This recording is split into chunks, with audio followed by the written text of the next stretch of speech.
Welcome, everybody. Excited to be here. It's good to be at DevDays and be able to share a little bit with you. Who am I? I work at Microsoft on the Azure FHIR service. Been doing it for several years and really enjoy it. FHIR is awesome. I also teach part-time at University of Washington and got a PhD from there a little while ago. It's good. It's probably enough about me. So today I do want to do just a really brief overview of Smart on FHIR. We had an excellent presentation already earlier today. I'm not going to go into too much detail on Smart because I want to dive into some specific details on this topic. So explain what I mean by retail identity providers as well. And then just what we do, what kind of solution we offer, and talk how that can relate to the spec in general, really, for Smart on FHIR.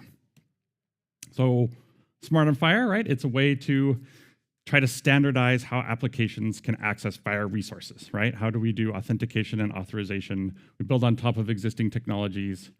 You got to register your app. You can get some specific scopes describing what you want to resource, what you want to access.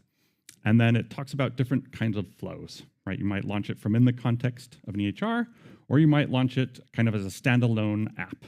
I want to focus more on those standalone app launch paths. So that's kind of the picture up there. I know it's tiny and hard to see, but it's the general flow, right, of hitting a FHIR server, figuring out what identity provider it's using as it advertises that.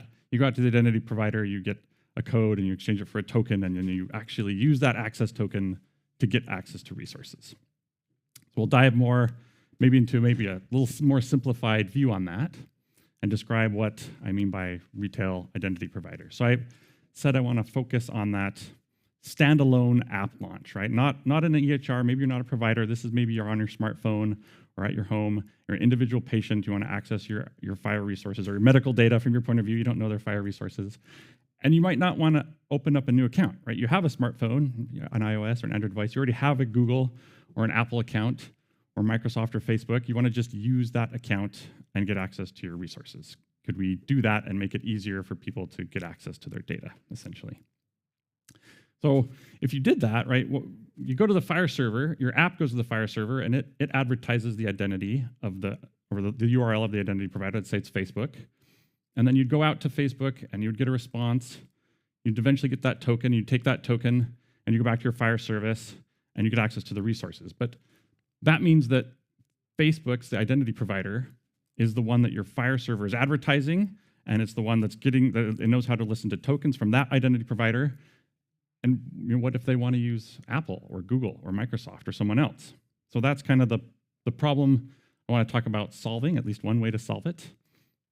So I have the same flow and basically put another stop in between, right? So we use Azure, in this case, Azure Entra ID, to be the identity provider that your FHIR server advertises.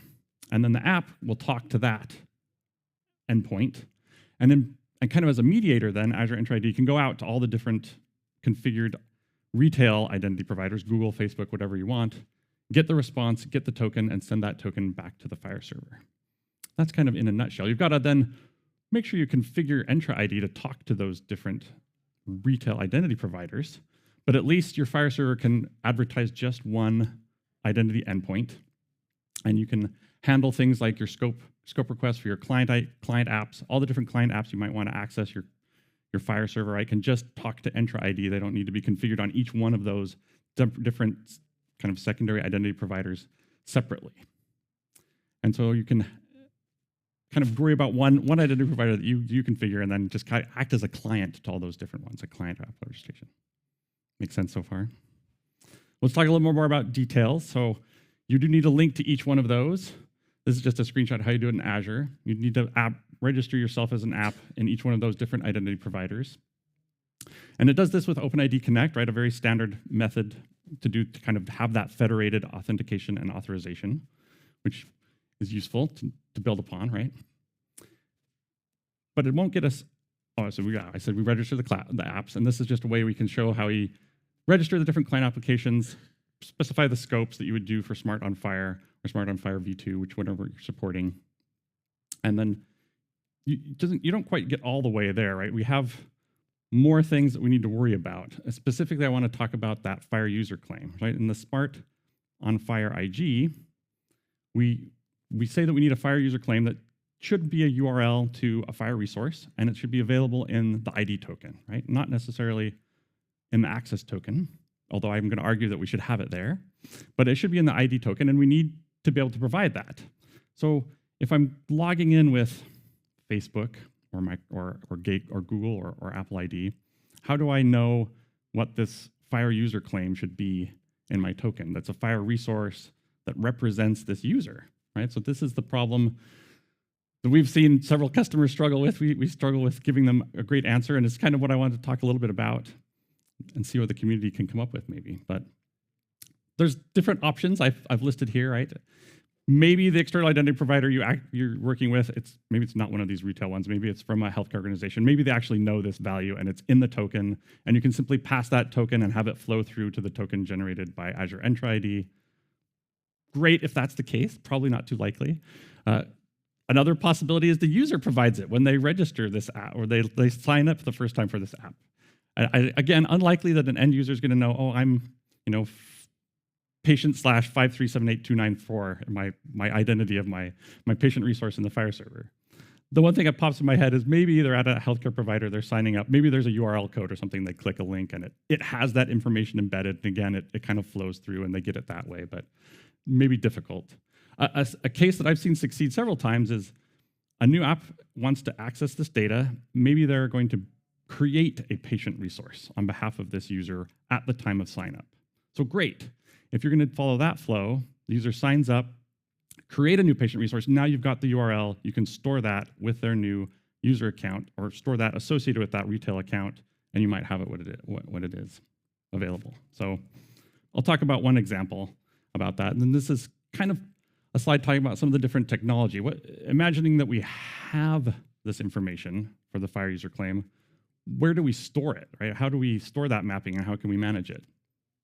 We can create specific user properties and Entra ID that could store it there. You could have some sort of external storage that stores these mappings. Maybe it's an email address or a phone number to this FHIR user claim property. Either one of these, I would say you need to maintain that over time.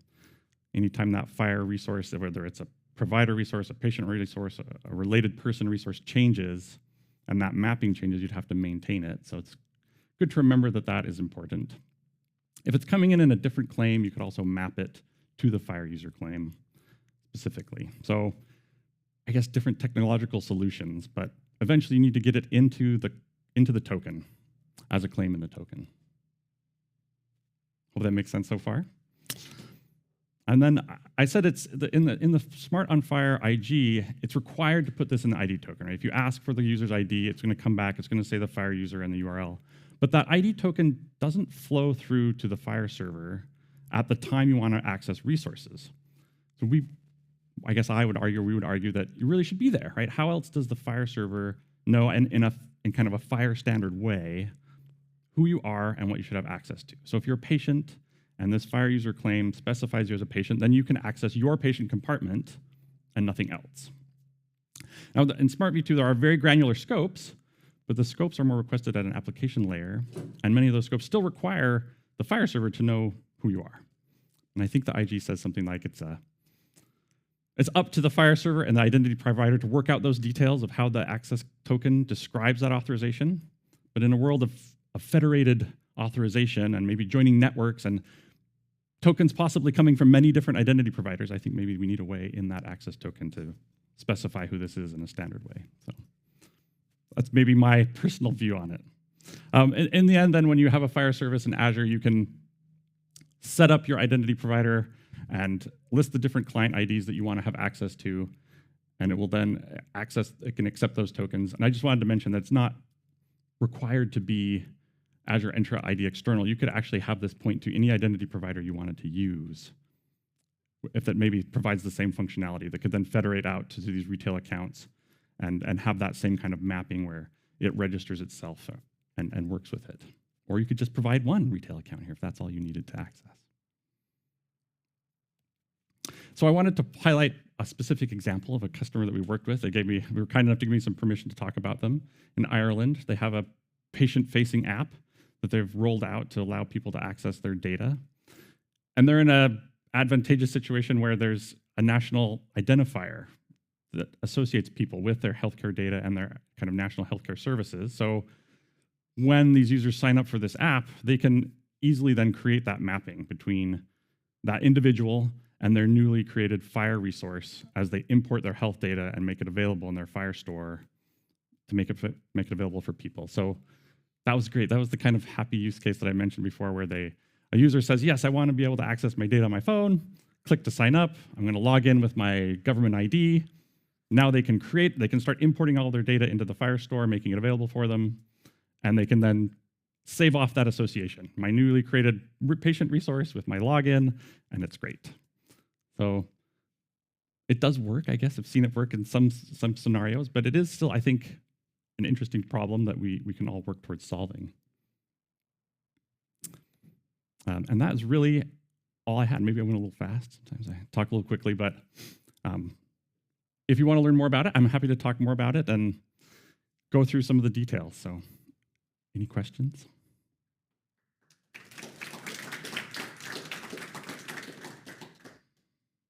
Yeah.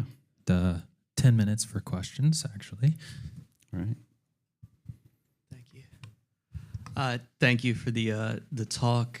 So I was just wondering, in this process where you create this new patient record, and now you're getting access to the FHIR server, and there's a different patient record coming back, do you have a reconciliation process where maybe the new patient record isn't created with all of the information that the FHIR server has? Is there a process to reconcile that? That's a great question. So if you were a FHIR server, there's already a patient record, but your process to be able to create the mapping is to create a new one, and now maybe you need to merge the patient records. So maybe that's a bit tricky, right? You might have to just do an update of the old record with the new ID, perhaps, or trying to point all the existing references to that old patient ID would be difficult. So I think that you'd want to find, if there's an existing one, find that and match it. So maybe that's like a $ match operation, which I didn't talk about, but how much do you trust the match? It opens up another difficult situation, but maybe that's the best way to do it if there's already data in the FHIR server for that patient. Yeah.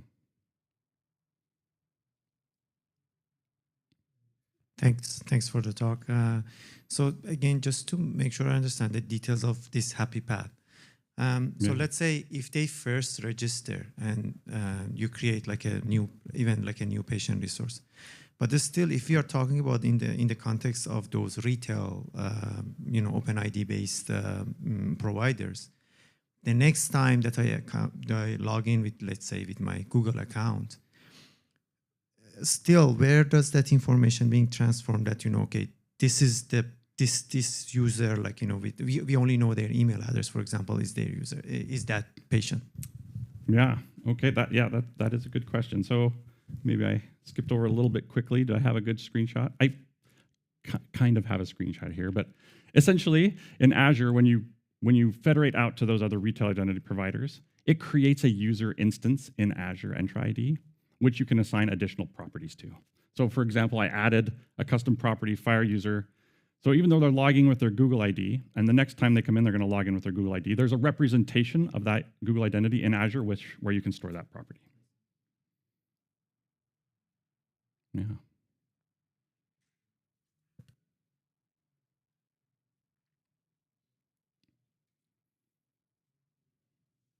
Thanks for the talk. Pretty mind-blowing, so I'm still processing this. Mikael Rinnemäki from Finland. So what I gathered is you said that OpenID Connect, it's both for authentication and authorization. And your need to have the user information in the access token is actually linked to the authorization. Is this person able or allowed to access this data? And I think what the external or retail ID providers are good for is for authentication, making sure that this individual is this individual, but they don't talk much about, okay, is this individual allowed to access this information? And there's also all kind of proxy use cases where you don't access your own information, rather your child's information, or all of that. So how far have you thought about this thing, and where should the authorization part actually live? Oh yeah, so that's a great question. So what about when I don't want just my own personal information? I'm logging in to access my child or a related individual. So the FHIR user claim can be related to a person, but it could also be, it could be related to a patient resource, but it can relate to a related person resource. So depending on what you store, maybe you have a different login, slightly different login flow for myself or my patient, and then you populate that FHIR user claim with related person, or you'd populate it with patient. And in theory, then it should open up a different compartment of resources. I think that is a nuance of detail, and it might be where you would have a custom process on the login flow, or maybe a bit of logic that runs where you ask the user, what are you here for? Are you here for my related people, or are you here for myself? And then you generate a token specifically for that. But you agree that it would be my service that's responsible for that and not the retail? Yep, you'd have to add some logic yourself. Yep, absolutely. Google or Facebook there, or I mean, in general, I'm not going to do that. Yeah. Or at least their identity providers. Yep. Yeah. So kind of like a follow-up, I guess. So I was thinking that, I'm thinking about this problem. So we have like a gateway component in like Open Health Stack, which does something similar. And what we do, so I mean, this is a question that, if someone wants to use one of these retail, identity providers, how can they use it? So I was thinking that, if in a Smart on FHIR, let's say, so I know that, that right now it needs like a FHIR user or something like that. But let's say if we could say that the only thing that I know is the email, let's say, right? And then let the FHIR server basically establish that, okay, this email means this patient. So you see what I mean? So because at the end of the day, we want to make a decision that what is the patient compartment that for, this user has access to, right? So is it something that, you think can fly, that, you would say, like, as part of the Smart on FHIR? So if I can say something that comes in the retail tokens, and then you can map them to, the contact information of a patient, for example, and that's unique. And so that becomes a way that, you don't need that kind of a middle thing. That intermediate piece, yeah. So I think it is a viable solution to maybe add an extension to the patient resource, or maybe just use the current telecom property and look up and match that identity. The little worry in the back of my head says that means the token has access to read a lot. Now you're asking maybe logic in the FHIR resource to restrict access instead of the token specifying the authorization information. Could it somehow be abused? Maybe not, right? Maybe if the FHIR resource knows what to do with that token, that's fine. And in the end, that's what it has to do. The FHIR server has to interpret that token and apply it appropriately, and that's still what you're doing. I guess I still lean back towards it should be the identity provider that says, here's the person and here's what they're authorized to do, rather than the FHIR server trying to say, oh, I'm going to try to figure out what they're supposed to access. I guess it's a very, very subtle difference, but I think what you're saying is a viable approach, right? To use what you know already and not have to modify the token.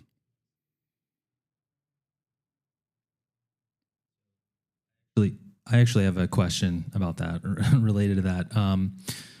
Do you have any thoughts about using a FHIR server in a multi-tenant situation where the tenants are corresponding to different identity providers? And in that case, you wouldn't want the identity provider to decide, that the user can access data from another identity provider. Yeah, I mean, as long as you scoped it to a person accessing their compartment, it could be, that person could have data in theory, I think it would be related to their tenant because it's their data. It wouldn't matter too much where the token came from, as long as the FHIR server is configured to accept tokens from multiple different identity providers. And in the end, it specifies the FHIR user, and then that represents a compartment. Even if there's multiple tenants in there, as long as the user is restricted to that appropriate compartment, it should still be secure. Any other questions? Oh, yeah. Yeah, I just want to follow up with that because who holds the source of truth, right? Because the IDP will going to be issue, or the app want to some sort of the scoping, right? So that scope can be cover multiple boundary and different domain. And it seems the FHIR server also has its own understanding, like this gentleman's question. Yeah, I mean, I think it is really important to think about that, right? So scopes are generally at the app level, right? The app says, these are the scopes that I want to access. But regardless of the scopes that an app should have access to, a user has only access to their data, to the data they have permissions to. So I'm Jared, I can access all the data in my compartment, I can access the data in my related person compartment. When I log into app A, maybe app A only asks for a scope for observations, right? So now I can get access to observation resources only in my compartment because I, as a user, am limited to my compartment. The app is limited to organization or observation resources, but they're slightly different, right? So scopes are not necessarily, scopes cannot like grant me more access than I should have as a user, but they can restrict my access to less than. Does that answer your question? Or? Okay, and that's all we have time for. So thank you, Jared. Thank you.